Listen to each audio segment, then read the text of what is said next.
कहानी पति पत्नी के रिश्ते में एक दूसरे को समझना और समय रहते एक दूसरे का साथ देना कितना जरूरी है, जानिए इस कहानी से।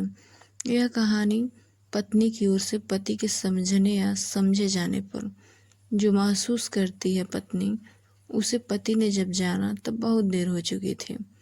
तुम्हारी प्लेटलेट्स गिर रही थी और उल्टियां भी हो चुकी थी। आईसीयू में थी। थैंक गॉड बच्चे वक्त रहते अस्पताल ले आए, वरना डिप्टी डॉक्टर मेरी तरह हिरासत से देख रहे थे।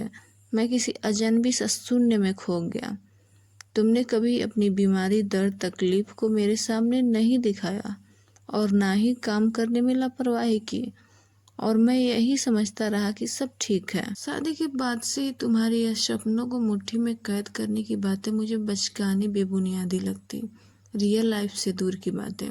कभी तुम्हारे साथ उड़ने की कोशिश नहीं की मैंने। तुमने घर बाहर की जिम्मेदारियों से मुझे मुक्त कर दिया, तो मैं आराम मतलब होता चला गया। चाय, तावल, कपड़े, खाना सब हाथ में देती तुम। जब मैं ऑफिस से घर आता तो चाय पिलाती और मैं अपने दोस्तों से मिलने निकल जाता। कुछ दिन मुझे बुखार था तो मेरी तीमारदारी में लग गई थी। खुश भी थी कि मैं अब तुम्हारे साथ पास रहूंगा। कुछ देर ही सही, पर बुखार उतरते ही मैं काम पर निकल गया। तुम्हारा उतरा चेहरा आज भी मेरे सामने है। मुझे सब ढकोसला लगता। टेंशन लेना, परेशान होना, बच्चे का एक्स्ट्रा एक्टिविटी में भाग दिलाना, उनके लिए भाग दौड़ करना। तुम अपने सपनों और भावनाओं को मार कर मेरे साथ हर क्षण खुशी से बिताना चाहती थी। निर्विकार समय काम में ही डूबा रहता, या कभी समय मिला भी तो मित्र, नात, रिश्तेदार ही मेरे लिए विशेष रहे। तुम मुझे मेरी जिम्मेदारियां समझाती, कभी झिझक कर लड़ भी पड़ती थी, पर 2 ही मिनट बाद मेरी टाई ठीक करने लगती और मैं तुम्हें धकियाता हुआ ऑफिस के लिए निकल जाता। क्या जाने तुम पर क्या बीतती होगी।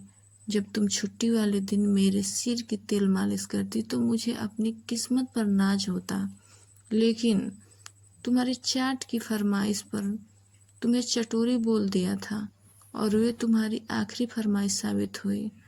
उसके बाद से तुमने मुझसे कभी कोई चीज नहीं मांगी। तुम्हारे आंसू जैसे मेरे ईगो को ही बुस्ट करते और मैं सोचता औरतें आंसू लाकर पुरुषों को डराने की कोशिश करती हैं, पर मैं फंसूंगा नहीं। तुम्हारे निष्काम कर्तव्य पालन का नतीजा यह हुआ कि बच्चे तुमसे जुड़ते गए और मुझसे दूर होते गए। जब दोनों रिजल्ट या मेडल लाते तो सबसे पहले तुम्हें ही लाकर दिखाते। मेरे परिवार वाले भी तुमसे हमेशा खुशी रहते थे। मेरी बहनों को भी स्नेह, परवाह की आशा तुमसे ही रहती थी। तुम्हारी गुहार मेरी माँ सुनती भी थी, बस वहाँ तुम मन हल्का कर सकती थी। मेरी निष्ठुरता से उबरने के लिए तुमने अपनी किट्टी पार्टियां भी शुरू कर दी, लेकिन मुझे यह सब भी बर्दाश्त नहीं होता था, क्योंकि मुझे यह बेवजह समय और पैसे की बर्बादी लगता था। मेरे लिए ये सब चोचले होते। परिणाम वही हुआ। प्रौढ़ अवस्था में मैं अकेला तथा तिरस्कृत महसूस करने लगा और बच्चों के साथ तुम और मजबूत हो चुकी थी। फिर भी मेरी परवाह थी तुम्हें। अब बस यह अंतर आ चुका था कि जिस समय के लिए तुम तरसती थी उसके लिए अब मैं तरसता हूँ, क्योंकि जब भी मैं चाहता हूँ तुम मेरे आसपास रहो तो तुम बड़े होते बच्चों से घिरी उनकी कोई समस्या सुलझा रही होती। अब बच्चे भी अपनी अपनी जॉब में खुश हैं। इतने सालों की चुप्पी, यूं ही कहें तिरस्कार से तुम खुद को सिमटा चुकी थी। तुम्हें 3 दिन से चढ़े रहे बुखार को भी मैं देख नहीं पाया।